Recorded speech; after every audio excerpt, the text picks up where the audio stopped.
So firstly, thank you all for being here. Nasser, with respect, I'm going to start with you, if I may. So what does security convergence mean in a practical sense?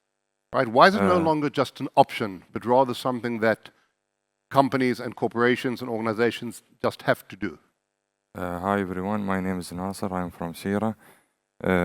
Security convergence means that combining the security, cyber security with the physical security. So it helps to protect everything together, and since separate system don't work well, so it can keep them work well together. Absolutely, I couldn't agree more. So, Khalid, you're in the energy sector, correct, in Enoch. Is that something that you feel is being done effectively across organizations? Are companies succeeding in really converging their security apparatus? I think the matter of success or not should be put in a scale, right? It's really a challenging topic. As you mentioned, we keep talking about it every time in every conference and every thing. And the frameworks of it is well known. What we need to be doing is well known to everyone. But seriously, I don't think the rapidness of change happening into this across all industries is really up to the mark that everyone expects. Because of multiple reasons, right? Sometimes every disciplines or every function related to things is fully occupied with what they do, and sometimes miss the big picture. Now, how we can really steer that big picture in organizations, and I think it's a top-down approach. Leadership need to focus on that and make it a mission for them that, guys, security is one thing, we need protection. Regardless it came from physical, cyber, from personal, or anything. We need to protect our organization, our assets, and our people. If that is there, that's, let's say, the scene for an organization, and then you see it cascaded down and down. You might have certain effectiveness. It comes with its own challenging. As you mentioned, everyone is specialized in his topic. Building those bridges is always a challenge. But I think once the mission is there is a push to actually enforce this in the organizations. You will start seeing these, let's say, walls between different entities started to get reduced. People start talking to each other, and it will take its own time. But let's not rush it too much. At the same time, not just really do it, right? Doing it step by step, building initial steps and other steps, integrating frameworks together. For example, if any initiative or any project will happen in one entity related to physical security, for example, involve the cybers from the beginning, see how you can embed cybersecurity element within the physical elements of it. Vice versa, also, if cyber is doing some assessments or building their own systems to protect certain plans or certain initiative they have. Getting physical security within of how we protect the boundaries at the same time, make sure that getting some physical equipments into the environment is actually controlled in a certain way, in combination as integrated threat model, if possible.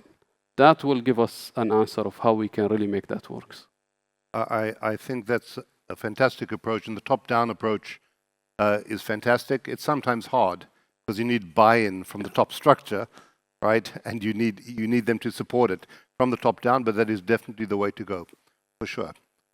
So, Glenn, if we were to ask you, what do you think the top 2 or 3 obstacles, right, that are holding up companies from truly integrating or converging their security and doing it well? I actually think it's a change management problem, and we all know that the challenges come from change management. If I look at my experience, and we talk about convergence and bringing things together, the grey beard means I've got a lot of experience, doesn't necessarily make it always relevant, but I've had the experience in personal security, physical security, information security, cyber security. But I don't have the experience in HR. I don't have the experience in close personal protection or travel risk management. And if I go back to the tenets of my military intelligence days, it was open source and keeping everybody and everything funneling into a room for me to have all the information that I need to make a decision. Very much similar to what our friend from the aviation sector was talking about today. And I think it's the reluctance or the inability to be able to bring all those disparate parties together to be able to have one coherent group is some of the biggest challenges that we're having at the moment. And I think that's around education across all levels of the business is what is the outcome required from this collective group to protect our organisation. And I think as part of that change management process, it's also allowing those other groups that you talked about in your slide and other people have spoken about here, not being siloed, a recurring theme, but also being able to demonstrate what their value is and what they are bringing to the table as part of that conversation. And I think if we're able to address and understand it is a change process, it's for the better of the business, and then demonstration of value that all organisations bring to the conversation, it helps us move a little bit further, move the dial a little bit further from where we are before. You know, it is taking some time. You talked about, I spoke to SEC 8 years ago about IT-OT convergence, and it's still happening. So I think it's just that process of inclusion and value. I think that's a really good point. And Dana, you ran a really tight program for a nuclear facility. And from everything you've described to me, really did kind of pull in all of the pieces. And obviously there's international compliance and governance. It's not just local. So maybe speak a little bit about how it was to run a truly integrated program. Yeah, thank you. And first of all, I want to say I'm really happy that today is all about this topic. It's like a common thread. Everyone has mentioned it in one way or another. So really that realization of that business resilience coming together with all its interconnected elements, it's great to see that today.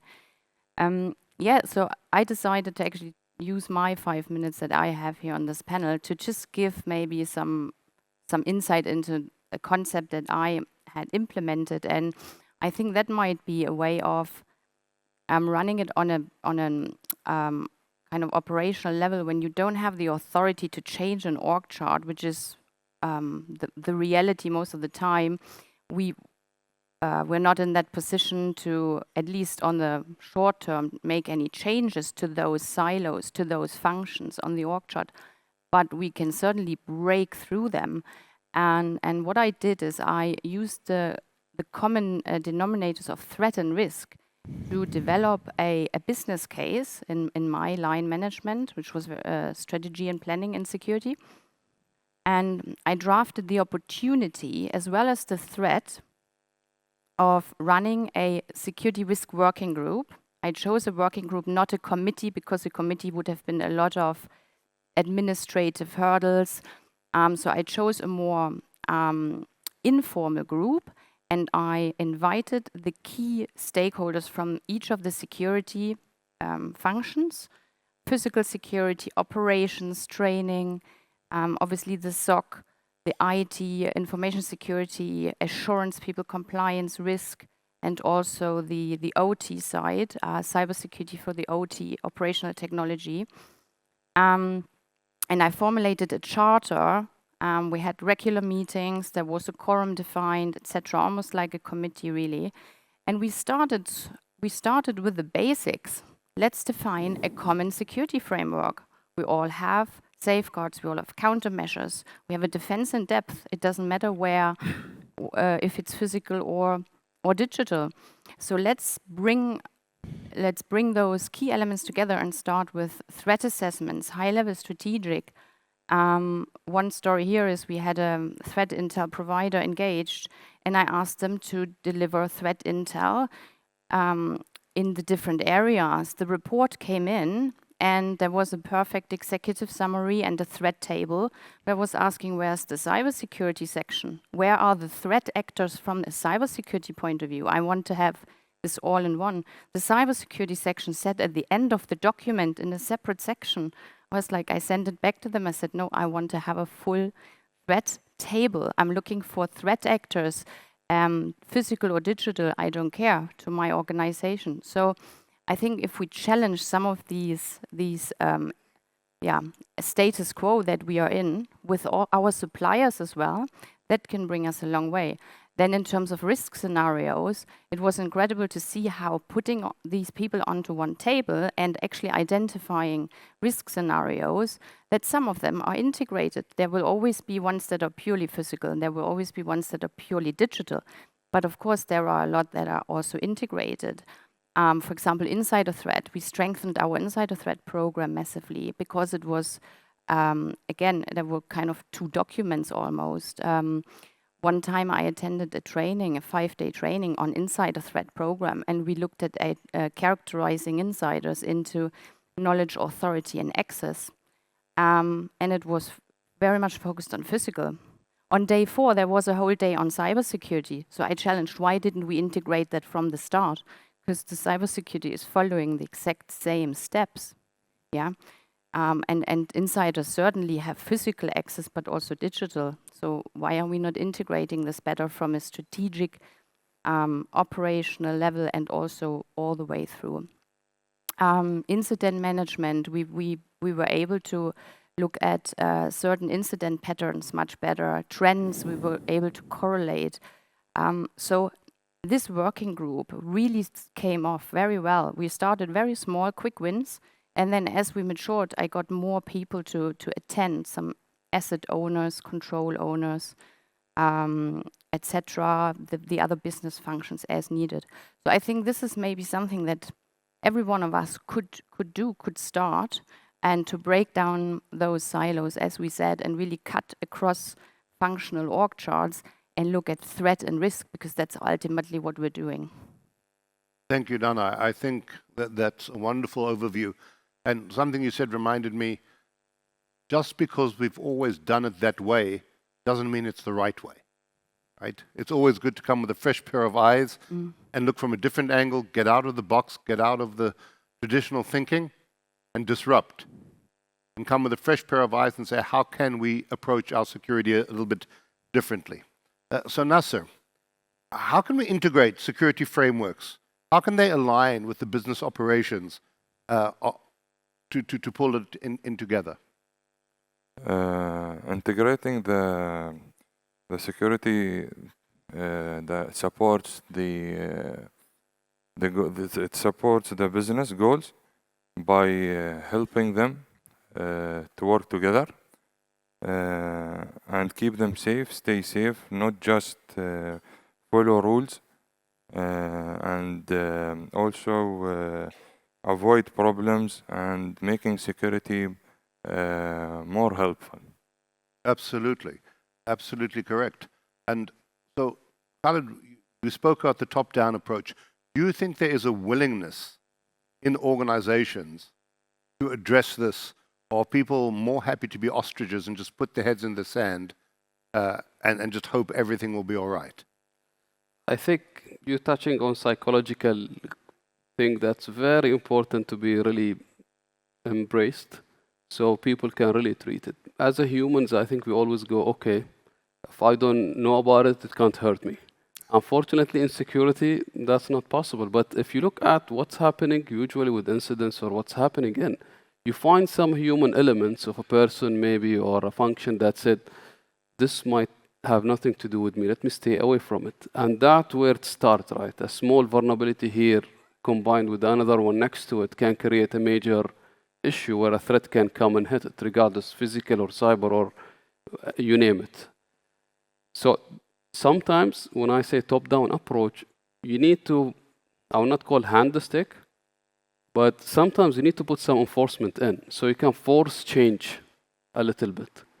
You can start with that enforcement, and then when people realize, they can actually continue with that path. It's like, I don't know if Mike Tyson said it, everyone have a plan sometimes when they get punched in the face.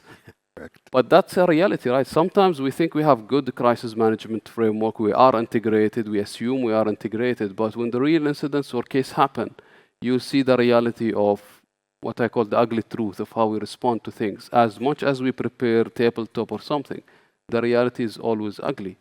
And without a real integration and real spirits in it, that will not be possible, because we can't say, yes, we met, we discussed, we agreed, and then we go away, right? Yes, we achieved what we look for, but in reality, sometimes that gets proven wrong. So a little bit of enforcement, when you see the spirit is actually shifting, management can start to, okay, now let's leave it for them so that they become innovate in communication with each other and building this shared framework between them and integrate together. I think a blend of all of this might get us the right solution. Too much pressure might be negative. Too much without the pressure can be also an issue. I really like your approach. I'd like to speak to you more. So Glenn, do you think striking that happy balance that Khalid's talking about between the carrot and the stick, right? So how do you strike that balance? And is it just a total lack of understanding from the different divisions that they even need to get together and cooperate? I think so, yes, but I'm probably going to sort of get myself in trouble here as well, being in a room full of security people. Sometimes we look internally to ourselves and don't think outside that, right? We see ourselves as security people, and so we know pretty much everything. And a lot of times we don't look outside the security box to everything else. And conversely, I think to your one of your comments at your presentation, you know, people outside look in and say, you know, the physical security guys and the nerds of IT or what have you. So I think it is a mindset change on both sides. And it goes back to, I think, what I said before, and I agree with what Dana was saying as well. You know, if you show value and you show value of each entity bringing to the table, what the outcome is of that, and are continuously being able to demonstrate that, slowly the change management will take place. There needs to be, I do agree, some push, sometimes a bit of a shove to get it done, but it is that value add, right? I do agree what you're saying about working group, but I think to make systemic change, there needs to be organisational structure change. We're looking and we're seeing the changes in security, right? We're having a chief security officer, you know, the CISO or whatever you is now reporting to us chief security officer. Why can't we look at doing that and expanding that broader through the business and having this working group, but also an organisational structure that looks and manages that process? And I think it's actually not only a strategic imperative, it's actually a practical necessity for us to do that now. I think that's great insight and great advice. So to wrap up in our last 2 minutes, Dana, if you were going to give everybody some advice to take away, to go, what can we go back to our organizations and implement and do, what would your advice be? Yeah, as I said, practical implementation, start small, grow it as it matures, and get on that table. Physical security sometimes shies away from that cybersecurity topic. Likewise, cybersecurity people don't necessarily understand a lot about physical security, and you don't need to be an expert in either field, but it's really sitting at that table and everyone inputting into those risk scenarios, for example, and into making the whole business resilience program stronger. I think this is what we can all learn. Also formalize it, as Glenn said. Of course, the ideal version is to have that converged org chart, perhaps. But if that is not an option or not at the beginning of the kind of maturity process, then have that conversation and formalize it in a way that there is still some documentation, some official buy-in from leadership. And if there is resistance, because now I'm maybe putting additional effort onto people, get it recognized, get that additional effort recognized in performance objectives with HR. Those extra 5% what they deliver in this committee or working group or whatever, put it in there so that it can be valued officially and measured. So I think, yeah, it's that slow change management, and we have no time. AI is here, technology is interconnected. How can we afford that our processes on top of that are not interconnected? we can only even use the benefits of AI properly if we have, for example, logs integrated, data integrated. So I think we have no time. We got to act now, pretty much. Thank you very much to our esteemed panel. Thank you for your patience. Thank you.